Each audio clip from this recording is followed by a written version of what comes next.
નમસ્કાર દર્શક મિત્રો, હું દિશાંત ગોંડલિયા આપનું ડિજિટલ શિક્ષા યુટ્યુબ ચેનલમાં હાર્દિક સ્વાગત કરું છું।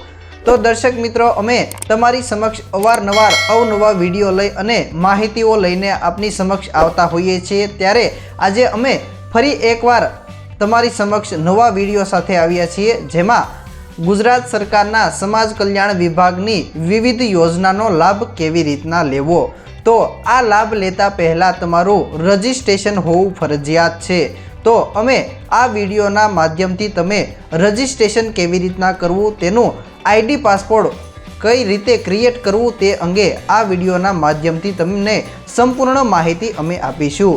જો દર્શક મિત્રો તમે કોઈ અમારી ચેનલમાં નવા હો તો અમારી ચેનલને સબસ્ક્રાઈબ અવશ્ય કરો, તેમજ લાઈક કરો, શેર કરો અને આવનાર સમયમાં તમારે કેવા પ્રકારના વિડીયો જોઈએ છે અને કેવા પ્રકારની માહિતી જોઈએ છે તે અમને અવશ્ય કોમેન્ટ દ્વારા જણાવજો।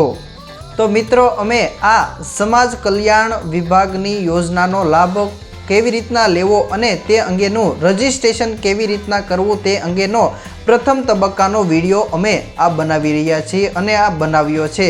તો આવનાર સમયમાં અમે બીજા તબક્કાનો વિડીયો બનાવીશું અને જેમાં તમારું રજિસ્ટ્રેશન થયા બાદ વિવિધ યોજનાઓ જેવી કે પંડિત દીનદયાળ ઉપાધ્યાય આવાસ યોજનાનો લાભ કેવી રીતના લેવો, કુંવરબાઈનું મામેરાનો લાભ કેવી રીતના લેવો, તેમજ દિવ્યાંગોને લગતી સહાય તેમજ તે યોજનાનો લાભ કેવી રીતના લેવો, તેવી અનેક યોજનાનો લાભ કેવી રીતે લેવા તે અંગેનો આવનાર સમયમાં અમે બીજા તબક્કાનો વિડીયો બનાવી અને તમારી સમક્ષ આવીશું।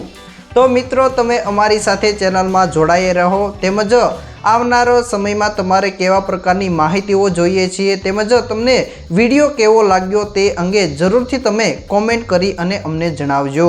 તો મિત્રો, સમાજ કલ્યાણ વિભાગની e-samajkalyan.government.in વેબસાઇટ પરથી તમે રજિસ્ટ્રેશન કેવી રીતના કરી શકશો, તમે નોંધણી કેવી રીતના કરી શકશો તે આ વિડીયો દ્વારા તમને અમે બતાવીશું। તો ગુજરાત સરકારના સમાજ કલ્યાણ વિભાગની e-samajkalyan.government.in વેબસાઇટ પર લાભાર્થી તરીકે કેવી રીતે રજિસ્ટ્રેશન કરવું તે અંગે અમે તમને બતાવીશું। તો જુઓ આગળનો વિડીયો।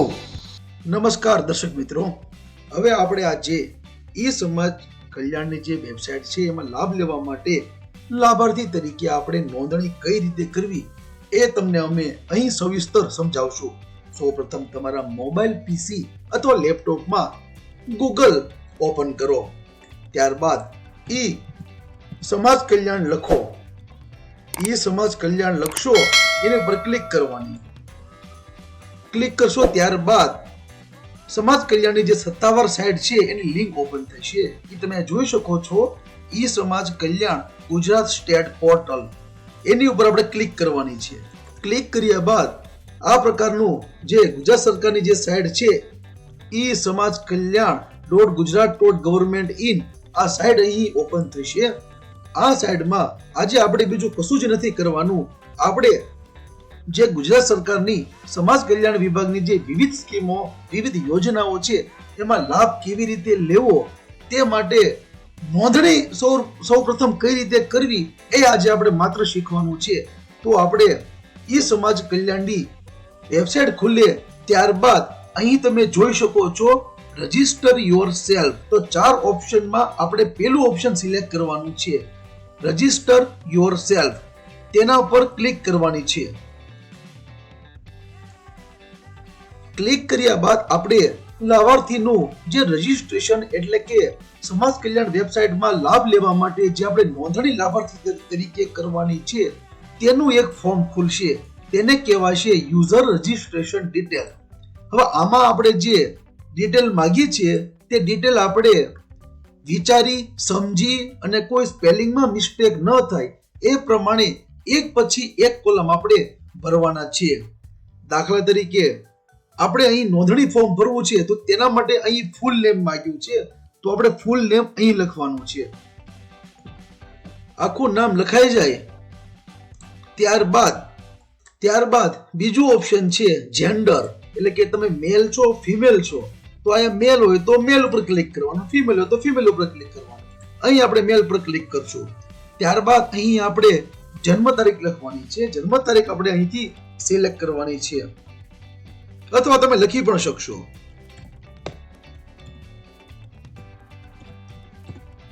જન્મ તારીખ લખાયા બાદ આપણે પછીનું ઓપ્શન છે આધાર કાર્ડ નંબર. આધાર કાર્ડ નંબર આપણે ફરજિયાત નાખવાનો છે. અહીં તમે જોઈ શકશો તમામ વિગતો આપણે ફરજિયાત નાખવાની છે. જે લાલ પૂતળી દેખાડી છે એટલે આપણે દરેક વિગત આપણે ફરજિયાત નાખવાની છે. કોઈ વિગત રહી ન જાય એની આપણે ખાસ તકેદારી રાખવાની છે. હવે આપણે ફૂલ નામ નાખ્યું, ત્યારબાદ આપણે લિંગ નાખી એટલે કે જેન્ડર નાખ્યું, ત્યારબાદ આપણે ડેટ ઓફ બર્થ એન્ટર કર્યું, ત્યારબાદ આપણે આધાર કાર્ડ નંબર નાખવાનો છે. આધાર કાર્ડ નંબર નખાયા બાદ આપણું જે ઈમેલ આઈડી છે એ નાખવાનું છે.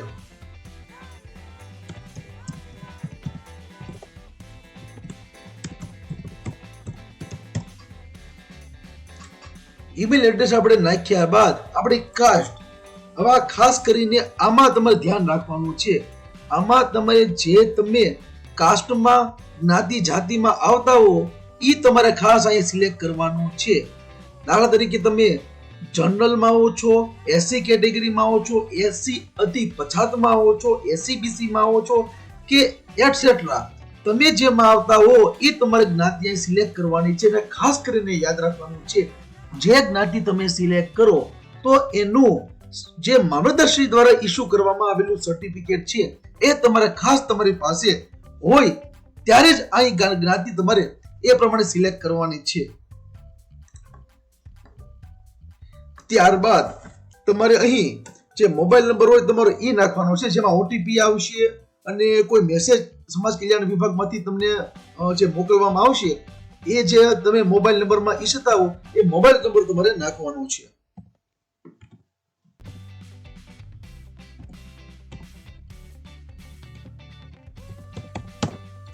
મોબાઈલ નંબર નાખ્યા બાદ હવે આપણે ખૂબ જ મહત્વનું આવે છે કે પાસવર્ડ. તો પાસવર્ડ કયો?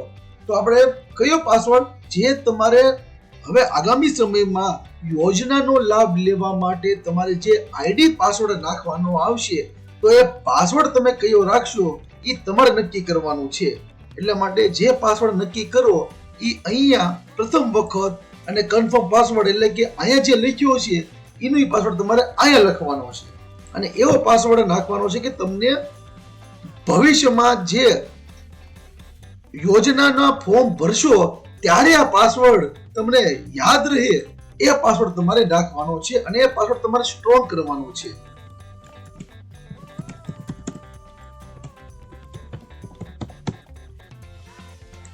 પાસવર્ડ નાખ્યા બાદ અહીં પણ એ જ પાસવર્ડ દાખલ કરવાનો છે.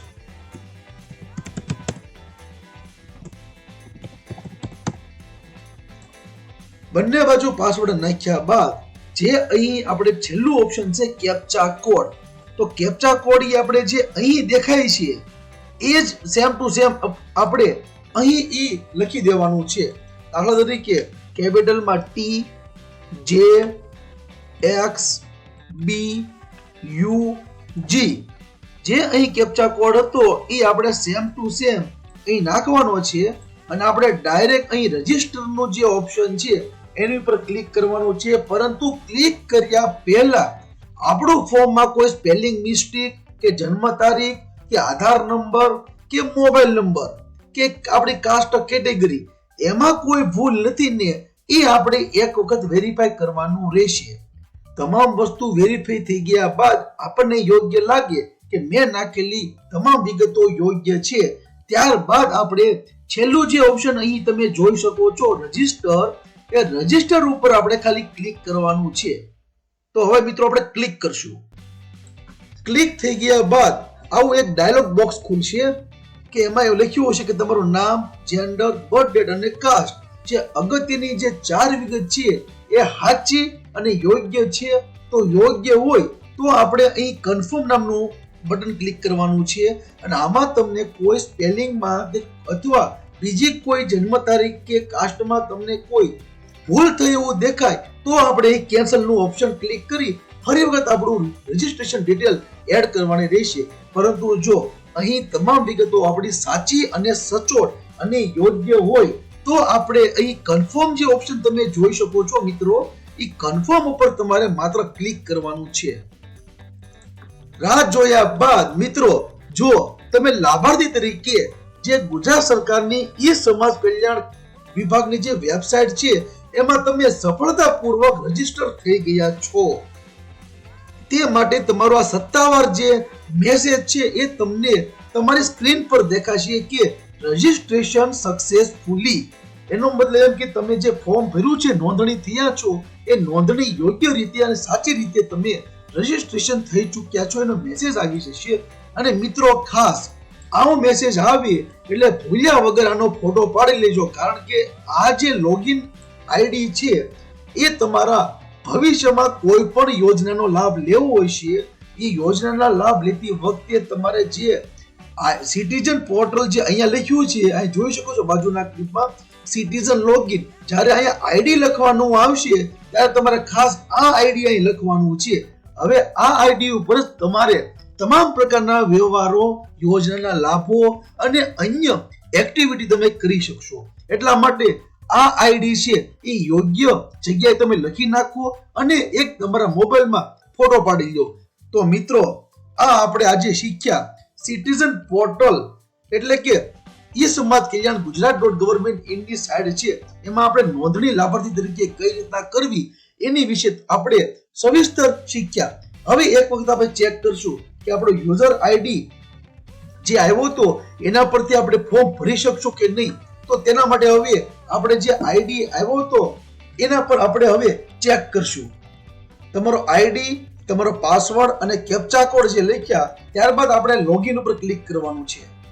જો મિત્રો આપણે લોગિન કર્યું એટલે તરત નવું ફોર્મ આપણે ખુલ્યું.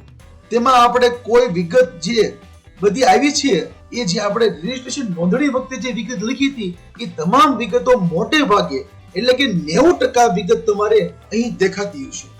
આવું ફોર્મ ખુલી ગયા બાદ ચોક્કસથી છેલ્લે અપડેટનું ઓપ્શન આવે છે.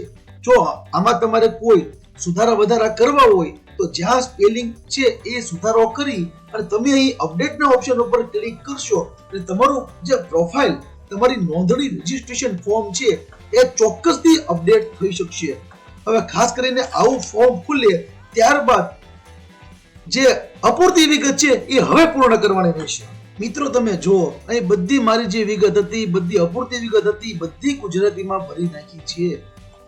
બધી વિગતો લખાઈ ગયા બાદ આપણે આપણું ફોર્મ ચેક થઈ ગયું એટલે આપણે એક અપડેટનું ઓપ્શન છેલ્લે આવ્યું છે તેના ઉપર ક્લિક કરવાની રહેશે. જો મિત્ર આપણે અહીંથી ફોટોનો ઓપ્શન જે આવ્યું છે અપલોડ ઉપર ક્લિક કરશું એટલે આપણે અહીં જોઈ શકશું જે આપણા ફોટા છે એ લઈ લેશું. ફોટો સિલેક્ટ કર્યા બાદ ઓપન ક્લિક કરશો એટલે આપણો ફોટો અહીં આવી જશે.